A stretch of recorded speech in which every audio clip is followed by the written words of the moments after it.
कराची बाबाए खिदमत मारूफ समाजी रहनुमा अब्दुल सत्तार एधी की आज 5वीं बरसी मनाई जा रही है। मुल्क के मुख्तलिफ शहरों में उनके इसाले सवाब के लिए कुरान खानी और फातिहा खानी के इज्तिमात हो रहे हैं। अब्दुल सत्तार एधी 28 फरवरी 1928 में भारत की रियासत गुजरात के शहर बाटवा में पैदा हुए। उन्होंने 11 बरस की उम्र में अपनी माँ की देखभाल का काम संभाला, जो ज़ियाबेट्स में मुब्तला थी। अब्दुल सत्तार एधी ने सिर्फ 5,000 रुपए से अपने पहले फलाही मरकज एधी फाउंडेशन की बुनियाद रखी, लावारिस बच्चों के सर पर दस्ते शफकत रखा और बेसहारा खवातीन और बुजुर्गों के लिए मराकज़ कायम किए। क़याम पाकिस्तान के बाद उनके खानदान ने हिंदुस्तान से पाकिस्तान आकर कराची के इलाके खारा दर में सकूनत इख्तियार की और 1951 में एक छोटे से क्लिनिक के जरिए खिदमत खल्क का आगाज किया। अब्दुल सत्तार एधी 1957 में पहली बार बड़े पैमाने पर लोगों की मदद की।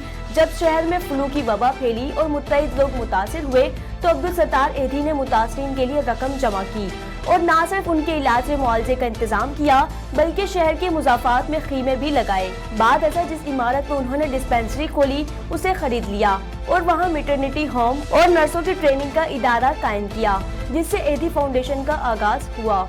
अब्दुल सत्तार एधी ने बाद अज़ एम्बुलेंस सर्विसेज का आगाज किया। एक एम्बुलेंस से शुरू होने वाली एम्बुलेंस सर्विसेज आज दुनिया की सबसे बड़ी एम्बुलेंस सर्विसेज में से एक है। Guinness book of world record 1987 के मुताबिक इस वक्त उनकी एम्बुलेंस सर्विसेज दुनिया की सबसे बड़ी एम्बुलेंस सर्विस थी।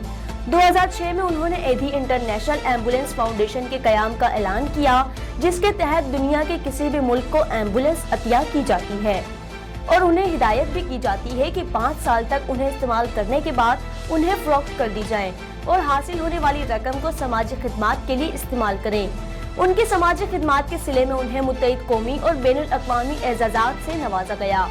अब्दुल सत्तार एधी 8 जुलाई 2016 को 88 साल की उम्र में इंतकाल कर गए थे। अब्दुल सत्तार एधी को न सिर्फ सरकारी एजाज के साथ दफन किया गया बल्कि उनके इंतकाल पर एक रोजा कौमी शोक का ऐलान भी किया गया। स्टेट बैंक ऑफ पाकिस्तान ने अब्दुल सत्तार एधी की खिदमात के एतराफ के तौर पर मार्च 2017 में 50 रुपए का यादगार सिक्का भी जारी किया था।